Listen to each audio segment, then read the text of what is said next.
નમસ્કાર મિત્રો, તો આજના તાજા સમાચાર મેળવવા માટે વિડીયોને અંત સુધી જોતા રહેજો અને આવા જ દરરોજના સમાચાર મેળવવા આ ચેનલને સબસ્ક્રાઇબ કરી દેજો। તો ચાલો મિત્રો જાણી લઈએ આજના તાજા સમાચાર વિશે। ગુજરાતમાં 300 યુનિટ વીજળી મફત। તો મિત્રો, ગુજરાત વિધાનસભા બજેટ સત્રમાં આપના ધારાસભ્ય ઉમેશ મકવાણાએ પ્રશ્ન કર્યો કે અન્ય રાજ્યોની જેમ ગુજરાતમાં પણ મફત વીજળી મળવાનો પ્રશ્ન રજૂ કર્યો હતો, જેના જવાબમાં ઉર્જા મંત્રી કનુ દેસાઈએ કહ્યું કે ગુજરાતમાં 200 થી 300 યુનિટ વીજળી મફત આપવાની કોઈ યોજના નથી। આ સાથે તેમણે એમ પણ કહ્યું કે ભવિષ્યમાં પણ તેને વેચશે નહીં। આ દરમિયાન ઉર્જા મંત્રીએ દાવો કર્યો કે સૂર્ય ઘર યોજના હેઠળ લોકોને 300 યુનિટ મફત વીજળી મળશે। ગુજરાતમાં હજુ કોઈ પણ પ્રકારની વીજળી મફત કરવામાં આવી નથી। ત્યારબાદ વાત કરીએ તો વીઘા દીઠ 20,000ની ભેટ। તો ગુજરાત સરકાર દ્વારા પ્રાકૃતિક ખેતી કરતા ખેડૂતો માટે મહત્વપૂર્ણ નિર્ણય લેવામાં આવ્યો છે। કેન્દ્ર સરકારના પ્રાકૃતિક ખેતીને પ્રોત્સાહન આપવા અપીલ કરી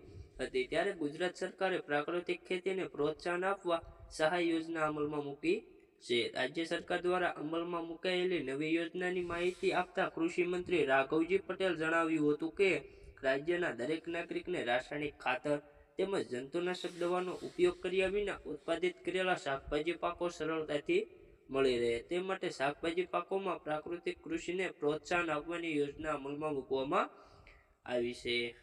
ખેડૂતોને 5 લાખની લોન મળશે। તો મિત્રો, ખેડૂતો માટે ખુશ ખબર, હવે કેસીસી હેઠળ ₹3 લાખને બદલે 5 લાખની સસ્તી લોન ભારત 2026ના પહેલા અઠવાડિયામાં પ્રવેશ કરી રહ્યું છે, ત્યારે કૃષિ ક્ષેત્રના નાણાકીય સુલભતાના પરિવર્તનશીલ પરિવર્તન જોવા મળી રહ્યું છે।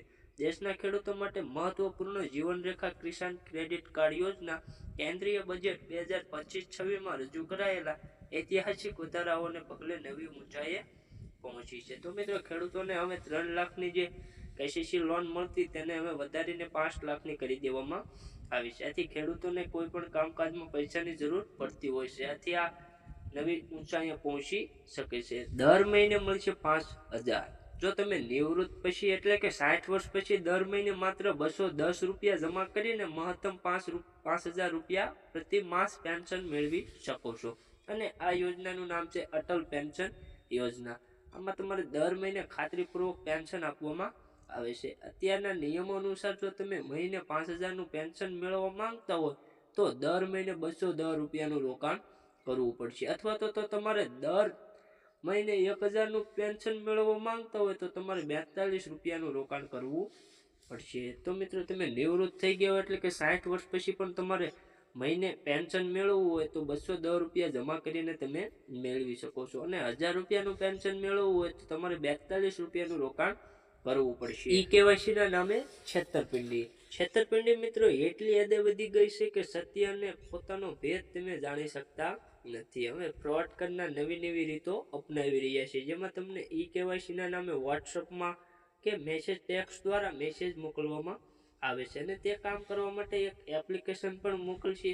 જો તમારે આવો મેસેજ આવે તો બેંક તરફથી આ પ્રકારની કોઈ પણ ઈ કેવાયસી કરવામાં આવતી નથી। જો મિત્રો, તમે એપ્લિકેશન ડાઉનલોડ કરશો તો તમારું ખાતું ખાલી થતા કોઈ રોકી શકશે નહીં, એટલે મિત્રો ખાસ ધ્યાન રાખવી, કારણ કે છેતરપિંડીવાળા એવા નવા અપનાવી રહ્યા છે રીતો, જેમાં તમારે વોટ્સઅપમાં મેસેજ દ્વારા એપ્લિકેશન પણ સાથે મોકલવામાં આવે છે। આથી મિત્રો, તમારે પણ આવા મેસેજ આવે તો તમારે તેમાં કોઈ પણ પ્રકારની એપ્લિકેશન કે કાંઈ ડાઉનલોડ કરવામાં આવતી નથી, કારણ કે સરકાર દ્વારા કે બેંક દ્વારા આવી કોઈ પણ કામ કરવામાં આવતું નથી।